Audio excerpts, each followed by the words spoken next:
Bonjour, incompris par les hommes et Dieu t'exauce pourtant. Je prie que ce soit votre partage au nom de Jésus-Christ, vous tous qui êtes incompris par les hommes par rapport à votre sujet de prière, par rapport à votre besoin. Les gens ne vous comprennent pas. Vous avez peut-être été critiqué, on vous a accusé d'injustice et pourtant vous êtes pur.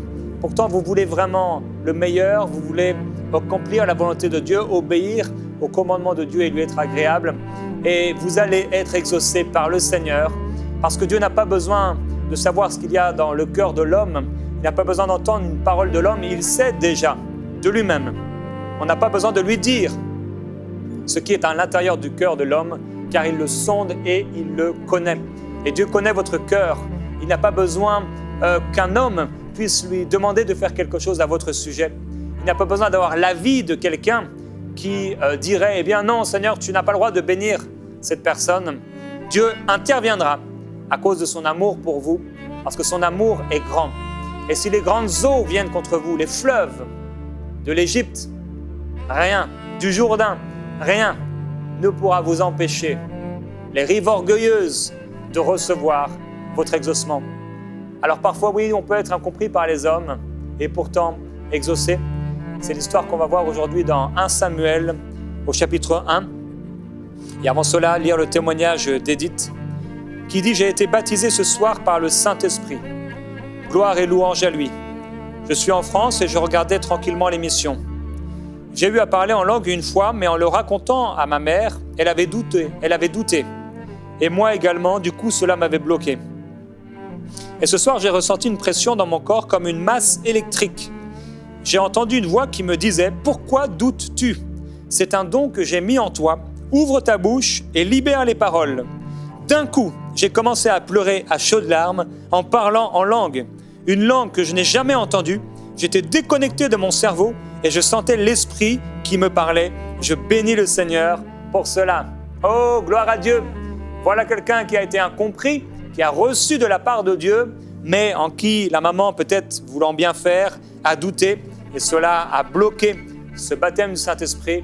Mais une fois encore, oh oui, gloire à Dieu, vous pouvez le déclarer là où vous êtes. Une fois encore, oui, Dieu dit, une fois encore, j'ébranlerai les cieux et la terre. J'affirmerai mon trône et je me glorifierai. Gloire à Jésus-Christ. Elle peut être remplie du Saint-Esprit tout à nouveau. Et je prie que ce soit votre partage, vous tous qui avez été bloqués par des paroles des hommes. Vous avez été bloqués, on vous a limité, on a voulu vous restreindre, on a voulu vous empêcher, on a voulu vous mettre une armure qui n'était pas la vôtre, trop petite pour vous. Et au nom de Jésus-Christ, que ces paroles qui se sont levées contre vous soient brisées, afin que vous puissiez courir la carrière qui vous est proposée, la course qui vous est individuelle, unique et propre, celle que Dieu a écrit, que Dieu a prévue pour vous. Oui, il a prévu, il a écrit à notre sujet des projets de paix et non de malheur, afin de vous donner un avenir et une espérance. Alors nous pouvons être incompris par les hommes et pourtant exaucés par Dieu. Ça a été le cas de David et ça a été le cas dans cette histoire, alors que plusieurs d'entre vous, vous avez été bloqués, limités. On vous a empêché de parler en langue. On vous a empêché de voir grand, de rêver grand. On vous a empêché d'imaginer grand, d'espérer grand.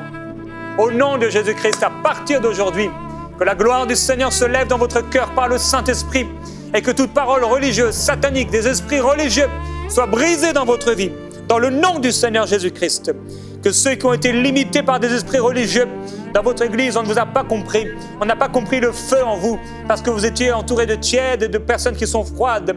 Et au lieu de vous mettre en colère contre ces personnes, vous avez choisi le bon chemin, l'amour. Vous avez choisi de continuer à croire et de continuer à prier, mais plusieurs d'entre vous, vous avez baissé les bras.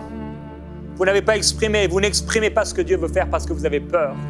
À partir d'aujourd'hui, que la peur ne soit plus votre partage, mais que la foi et la confiance soient ces ingrédients, ces éléments que vous acceptez, que vous manifestez, pour pouvoir être une source de bénédiction envers les gens sur lesquels Dieu vous a placé. Je me souviens, je vous l'ai déjà dit il y a quelques semaines, lorsque Dieu m'a dit, j'étais dans mon église locale en région parisienne, et le feu de Dieu commençait à m'agiter. Alléluia. La main du Seigneur commençait à m'agiter. Comme cette main était sur Jephthé, sur Gédéon, sur Samson, sur David. Cette main du Seigneur, quand elle commence à nous agiter, on commence à faire des choses particulières.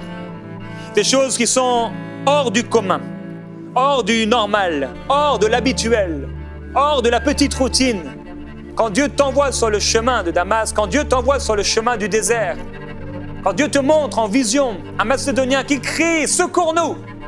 Quand Dieu te transporte d'un endroit à un autre, quand Dieu opère à travers tes mains guérison et miracle, quand Dieu t'amène dans les profondeurs de l'intercession et qui t'amène à vivre des choses que tu n'avais pas entendues, des choses que tu n'avais pas lues, des choses qu'on ne t'avait pas partagées, et que tu commences à vivre dans l'esprit d'intercession, dans la prière, et que Dieu t'amène dans la gloire, que Dieu t'amène à vivre et expérimenter des choses puissantes et particulières.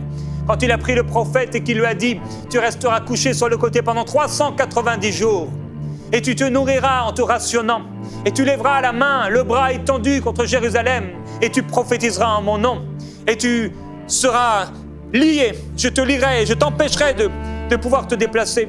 Et tu te mettras à nouveau sur l'autre côté pendant 40 jours, et à nouveau tu prophétiseras et tu déclareras mes paroles. » Dieu fait ce qu'il veut. Et il nous touche de la façon dont il veut. C'est lui et c'est sa volonté seule qui compte, pas celle des hommes. Il vaut mieux obéir à Dieu plutôt qu'aux hommes. Et ils ont continué de prêcher ce message. Ils ont continué de croire en Jésus-Christ. Ils ont continué de le prêcher, de proclamer sa parole. 1 Samuel chapitre 1. Il y avait un homme de la montagne d'Éphraïm nommé Elkana. Cet homme avait 2 femmes. Le nom de l'une était Anne, qui signifie gracieuse, et le nom de la deuxième, Pénina, qui signifie bijou, objet de luxe. Pénina avait des enfants, mais Anne n'avait point d'enfants. Chaque année, cet homme montait de sa ville à Silo pour se prosterner devant l'Éternel des armées et pour lui offrir des sacrifices. Là se trouvaient les 2 fils d'Élie, Ophni et Phinehas, sacrificateurs de l'Éternel, dont il est écrit ailleurs qu'ils ne connaissaient pas l'Éternel, que c'étaient des vauriens. Le jour où Elkana offrait son sacrifice, il donnait des parts à sa femme Pénina, ainsi qu'à toutes ses filles. Et à toutes ses filles, il avait donc de nombreux enfants de cette femme Pénina. Mais il donnait à Anne une part double, car il aimait Anne, que l'Éternel avait rendue stérile. Car c'est lui qui ouvre ou qui ferme. Sa rivale ne cessait pas de lui causer du chagrin pour qu'elle se révolte, parce que l'Éternel l'avait rendue stérile. Toutes les années où il en était ainsi, chaque fois qu'Anne montait à la maison de l'Éternel, Pénina lui causait du chagrin de la même manière. Alors, elle pleurait et ne mangeait pas. Elkana, son mari, lui dit « Anne, pourquoi pleures-tu? Ne manges-tu pas? Pourquoi ton cœur est-il attristé? Est-ce que je ne vaux pas pour toi mieux que 10 fils ?» Anne se leva, après que l'on eut mangé et bu à Silo. Le sacrificateur Élie était assis sur un siège près du montant de la porte du temple de l'Éternel. Et l'amertume dans l'âme, elle pria l'Éternel et pleura beaucoup.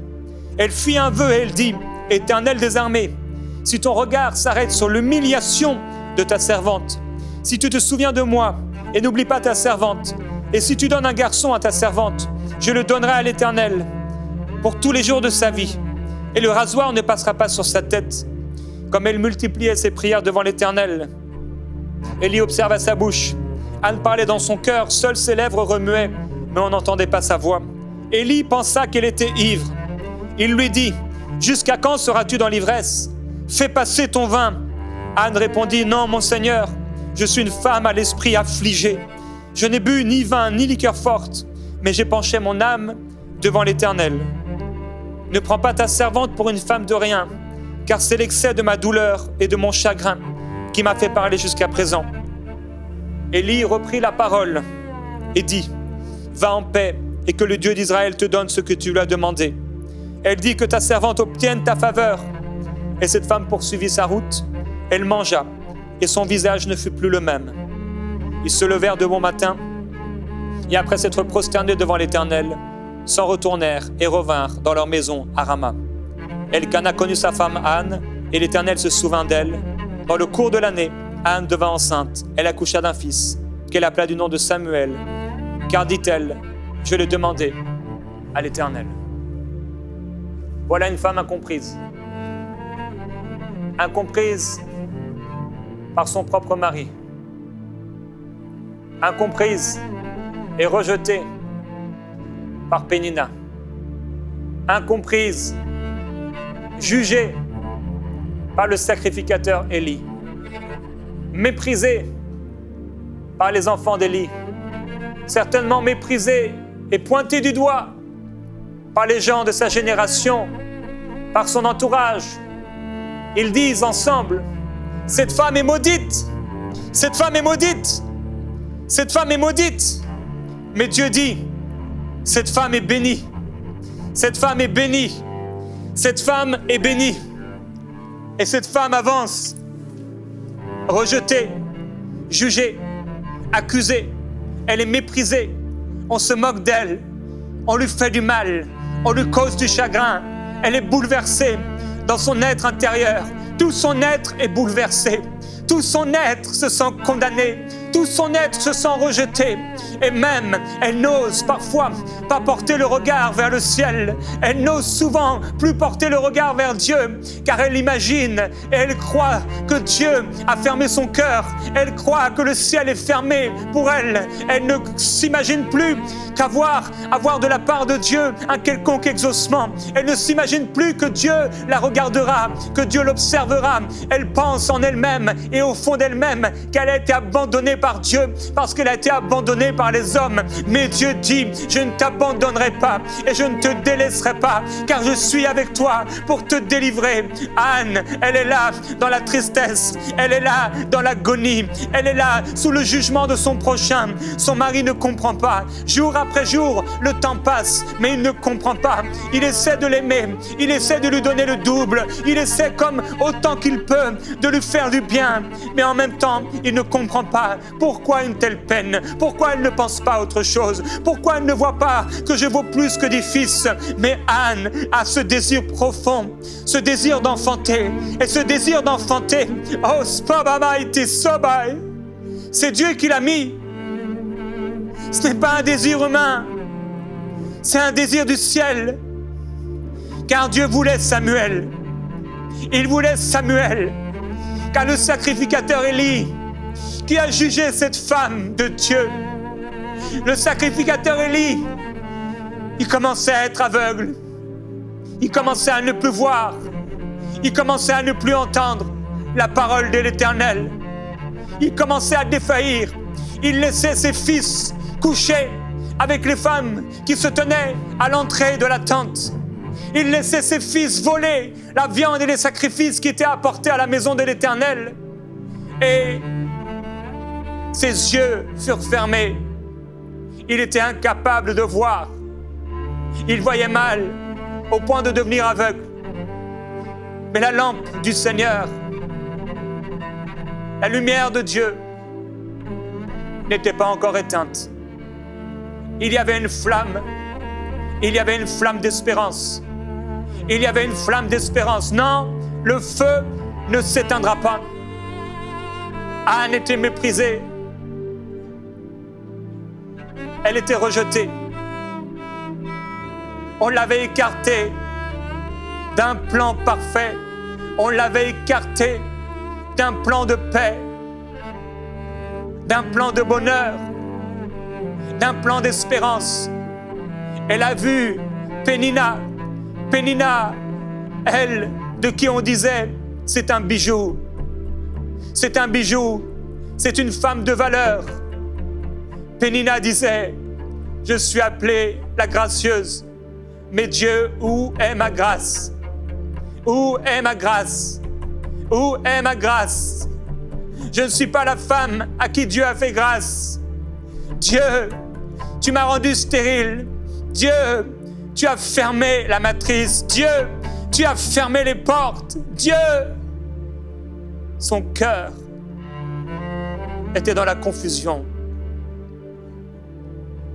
dans le chagrin. Elle a vu Pénina, ce bijou. Pénina,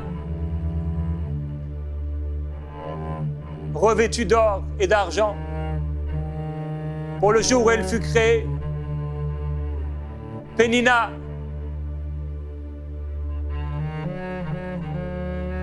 avoir un enfant, un fils, une fille, 2 fils, 2 filles, de nombreux enfants. Les jours sont passés, les semaines se sont écoulées, les mois et les années passèrent. Et Anne était encore stérile. Il y avait un profond désir.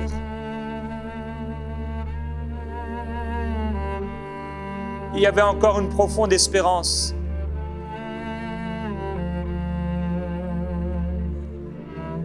Elle ne pouvait pas s'imaginer mourir sans fils. Mais Anne ne savait pas. Peut-être elle ne réalisait pas que cette espérance, que le désir de son cœur, Dieu l'avait installé en elle. Celui qui apparemment et de qui on disait qu'il avait fermé ses entrailles était le même qui voulait les ouvrir. Car il dit, moi qui suis Dieu, empêcherai-je d'enfanter ?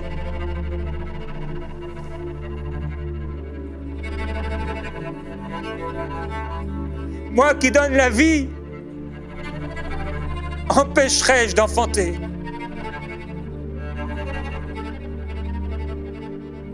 Oh Dieu,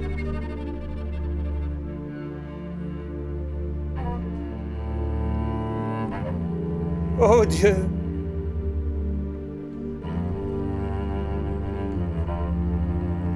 tu donnes la vie aux morts. Tu appelles à l'existence ce qui n'existe pas.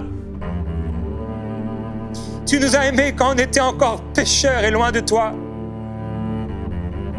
À combien plus forte raison, toi qui as livré ton Fils à la mort de la croix, ne nous donneras-tu pas aussi toutes choses avec lui?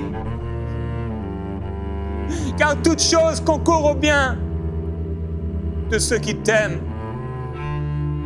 qui se laissent conduire par l'Esprit. Oh Dieu, je prie pour cette Anne qui est incomprise, cette Anne qui se sent trahie, qui est accusée injustement, de qui on dit elle est maudite. Elle est maudite. C'est une femme de second rang. C'est une chrétienne de second rang.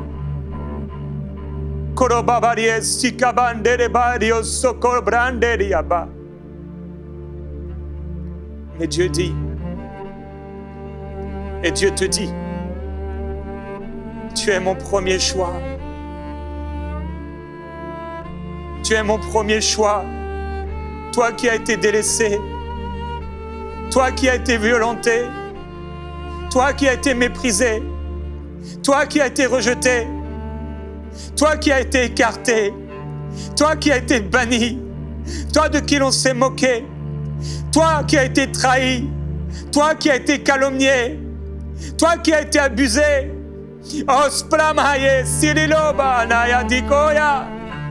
Toi qui as été jugé, tu es mon premier choix. Anne ne savait pas que le désir profond qu'elle avait, c'est toi qui l'avais mise. C'est toi qui l'y avais mis dans son cœur, le désir d'enfanter.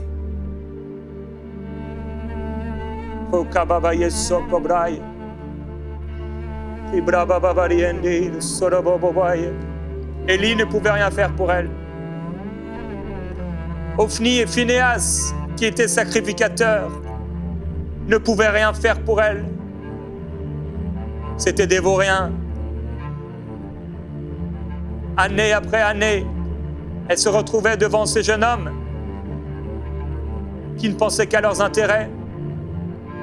Ils ne pouvaient rien faire pour elle. Elle a été frappée à la mauvaise porte.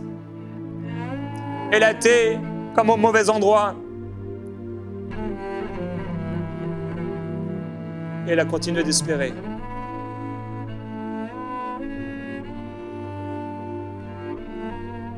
Le double ne lui suffisait pas. Double part, double nourriture, double bénédiction. Ça n'avait pas de valeur pour elle. Elle ne voulait pas manger de cette nourriture-là. Elle cherchait un autre type de nourriture. Elle cherchait une autre nourriture. Elle avait le désir profond d'accomplir la volonté de Dieu, car elle savait en elle-même, au plus profond de sa conscience, qu'il était de la volonté de Dieu qu'elle enfante. Elle le savait au plus profond d'elle-même. Et c'est pourquoi elle était convaincue qu'il y avait une autre nourriture pour elle. Et sa rivale ne cessait de lui causer du chagrin pour qu'elle se révolte de ce que l'Éternel l'ait rendue stérile. Pénina, sur le chemin de la maison de Dieu, parce que Pénina savait que là, à la maison de Dieu, là, Dieu voulait la réjouir dans la maison de prière. Pénina savait que si elle allait dans la joie dans la maison du Seigneur, elle verrait la délivrance et l'exaucement. Alors sur le chemin, en partant sur le chemin, Pénina lui causait du chagrin. Pénina la frappait, Pénina l'injuriait par ses paroles. Pénina rendait sa vie douloureuse. Chagrin sur chagrin, au point où Anne pleurait. Elle pleurait dans le secret et personne ne voyait ses larmes. Elle pleurait et se cachait de son mari, mais il pouvait voir parce qu'il la connaissait. L'état de tristesse, affligée. Elle était affligée. Elle était affligée. Tout en elle respirait la tristesse. Elle se sentait éteindre, descendre à les portes du séjour des morts. Elle sentait comme une main de mort l'entourer. Elle sentait la faiblesse, la froideur.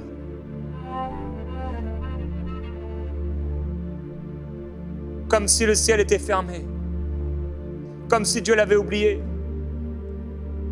Incomprise. Incomprise. Et alors à chaque fois qu'elle aurait pu prier,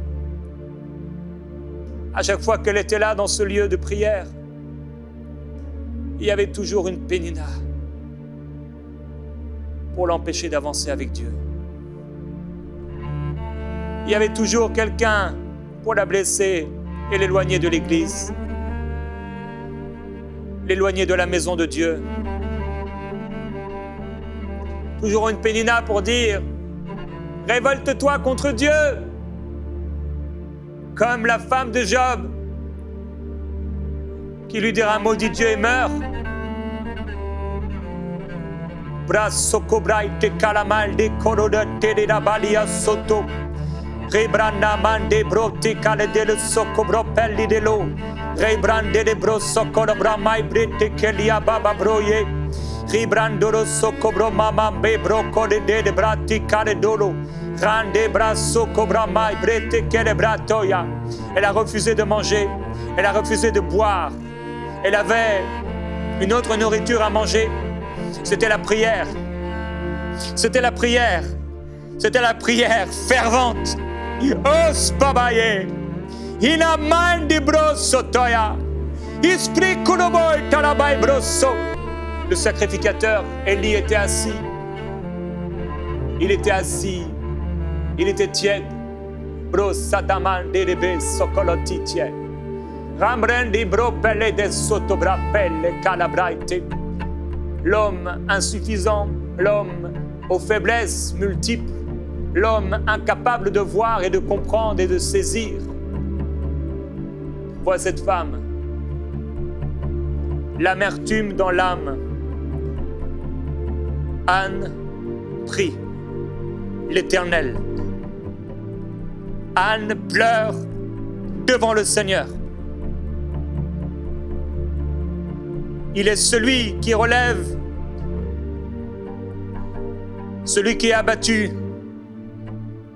Il est celui qui te prend par la main et qui vient à ton secours. Il est celui qui te relève. Mai crostobalie, I crostolobabre plindorabai soko, I fropalie la sotobai. Elle a pleuré. Elle a pleuré. C'est un type de prière différent. Une prière du cœur. Elle n'émettait pas de son, si ce n'est le son de ses pleurs. Elle a murmuré une prière. Oh Dieu. C'était la prière d'espérance. C'était la prière d'abandon. C'était la prière d'abandon. Dieu. La prière de renoncement. Ce que tu me donnes, je te le donnerai.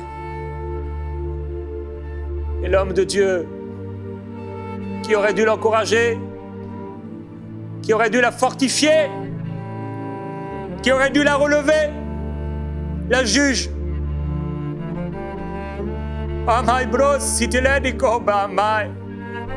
Mais elle garde son cœur. Oh, elle refuse de pécher contre l'Éternel.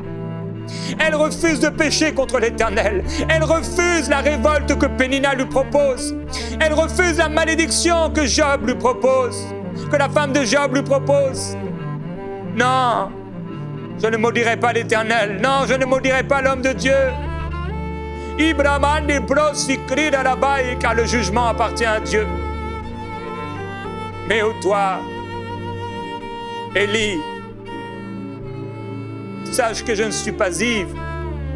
Je ne suis pas une femme de rien. Je ne suis peut-être pas ce bijou.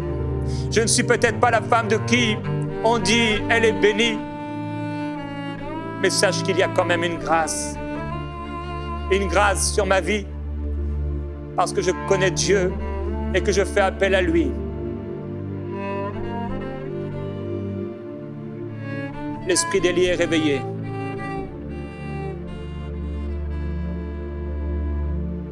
Et la femme reçoit, Anne, une parole de Dieu.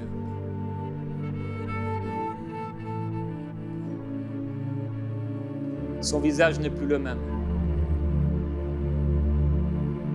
Au sein de l'adversité, dans les ténèbres, son visage n'est plus le même. Tout comme celui de David, qui, touché par Dieu, fut changé à jamais. Tout comme celui de Pierre, fut changé à jamais. Tout comme celui de Saul, fut changé à jamais. Tout comme celui d'Ésaïe qui vit le Seigneur, fut changé à jamais. Tout comme celui de Jean qui vit le roi, l'agneau de Dieu, fut changé à jamais. Tout comme celui de Jean-Baptiste fut changé à jamais. Quand le malheureux crie, l'Éternel le délivre et il l'arrache à toutes ses frayeurs. Amen.